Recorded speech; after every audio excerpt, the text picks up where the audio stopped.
I think it's fair to say that VRChat has changed a lot over the years, from the good to the bad to the But in that time, one thing has stayed constant in the eyes of the public. VRChat is a degenerate game for degenerate people doing degenerate things. God damn it. And over the past 3 years now, I've made it my mission to just enjoy it, have fun, and grow my audience by showing and experiencing fun and cool stuff to prove otherwise. But over time, I've felt that I've just become Sisyphus, just pushing the constant loop of the boulder again and again. I'm sure someday it'll fix and go over to the other side, but it'll likely take more time than I can even imagine. And now with stuff like Asmongold's blanket statement, the age verification explosion, and Darafog mentioning me in his latest video tackling a similar problem, I decided it was time to finally say something. I've learned a lot in VRChat, spending what is now almost 1,700 hours or 70 days. But yet, with all this time, the stigma is still around. Granted, knock off another 100 or so for AFK hours, and maybe another 200 for, snore me, but I still have a lot of active hours.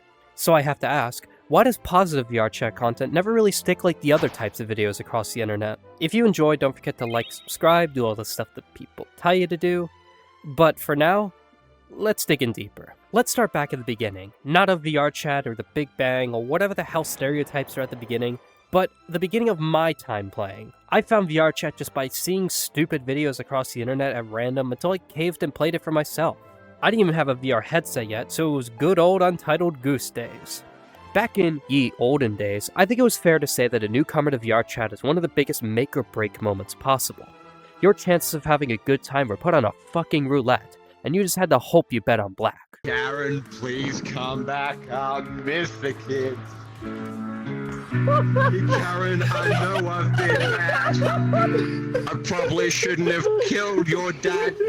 What? It was in those earlier chaotic days, just after the Uganda Knuckles era, and it was fun, but there was also those... What? Wait, What the... I'm just gonna look this way. What am I... Fuck's sakes. I can't see the head. What does the head look like? Yeah, it's pretty fucked. God damn it. Something dumb right before you do it. Oh, you motherfucker! Not exactly moderated moments. Not to say that it had to be, but it could have used some sort of filter.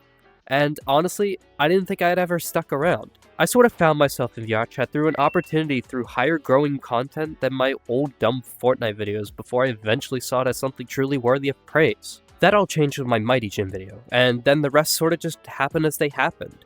A lot of people I've met over the last few years have just been from exploring VRChat and having a great time doing so. It's crazy to me that VRChat's best experiences aren't the ones that everyone is playing.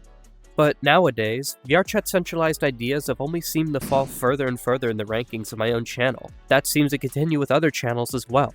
So that makes me ask, what types of opportunities are there to make on this platform anyway?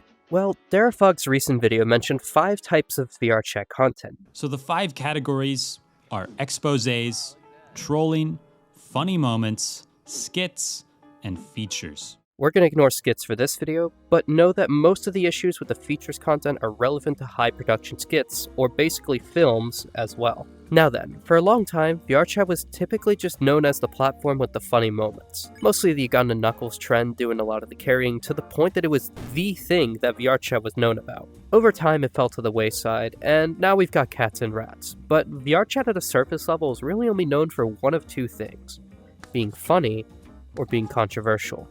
Not anything flashy or cool. It's not for no reason. VRChat is quite literally a virtual reality. Hell, not even just a virtual reality, but the virtual reality. But with it being a virtual reality, people are more free to express themselves however they want with a physical shield between them and others. This is for the better, and for the worse, as this tends to attract an audience of neurodivergent and introverted people who feel like they can finally be whoever they want to be. A strong man, a girl, maybe a furry. Or hell, maybe some combination of them. You really can become whoever you want, and I can't blame people for being sucked into VR for this factor alone. The problem is that there's also the negative crowd. Fuck VRChat. Go touch some real grass. Yeah, so I was going to go touch grass after all, but then the fucking door broke. Not everyone playing VRChat exactly wants to be around them, so people who stick around typically migrate to private instances. I can't exactly say I'm someone who doesn't do this myself. I haven't willingly touched a true public lobby in probably a year or so, and I don't really have any plans to stop doing so. However, something changed just not too long ago. Group instances were unironically the best thing VRChat has ever added to the game. It massively improved the experience from people just wanting to get together and explore, meet up, or do whatever. Ever since this feature has been implemented, I've been able to meet some of the coolest fucking people, all getting up to such crazy shit that I had no idea would even be a possibility before I got myself involved. However, for those who are brand new and just hopping in for the first time, a public lobby may just scare them off immediately to never be seen again. And for the longest time, this was a big problem, and part of the reason I was so caught off guard by a more positive Black Cat experience when I revisited it last year. Group publics did address this. They're not perfect, but the idea is still generally there. But why does this matter? Well, this issue was only fixed recently, and when you look online to see VRChat content, the same stuff is still mostly there. YouTube thrives on factors that don't personally fuel me, like negativity or update features. All my most popular stuff is either not VRChat, rooted in negativity, or was boosted by some outside factor. And I don't want to be negative. I love being positive and happy. VRChat has always trended when it's been funny or controversial. Sure, there's ways to have fun with anime characters and furries and make videos out of it, but the types of stuff I want to do don't cross over with that anymore. My dream is to do this full time, and maybe someday the positivity can succeed.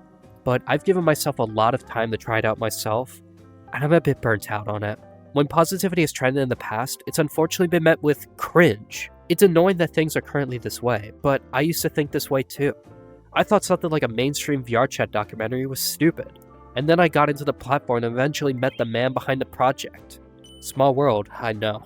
Plus, let's be real, a lot of that type of funny content is going to appeal to the largest demographic on YouTube, 18 to 23-year-olds. Or, kids using their parents' iPads. Don't lie to yourself, Dream. There's been that age-old saying that the easiest way to someone's heart is through their stomach. But I think there's another thing to add to that. The easiest way to someone's brain is through entertainment. People just want to be entertained sometimes, and I can't hate them for that. Sometimes what people know is comfortable enough for them, or just morbid curiosity. It's just basic psychology at that point. Now, I'm not giving up on VRChat just yet, but doing some research for this video has had my mind wandering to other places. I want to try some new stuff soon. It's been almost 3 years of doing primarily VRChat, and to be honest, I kind of want to just do stuff that fuels me more. There's a lot of creators in this space that honestly know what they're doing and are much better at me than doing it. I've met people along my journey who have greatly succeeded. Parsifal and Twice are both great to watch get that fill. My journey exploring VRChat may almost be over, but I'm saving the best for last. I know I've at least got 2 videos left in me. One for my personal passion, and one for your sadistic entertainment. We're confronting the allegations head on, and then from there, let's look even more to the future. If you enjoyed, don't forget to like, subscribe, do all the stuff that people tell you to do. And I'll see y'all next time for something new. Or I guess I'll see y'all when I see y'all. Alright. How are these pauses still fucking me up? Like, I don't know. It's weird. Still really fucking weird to me.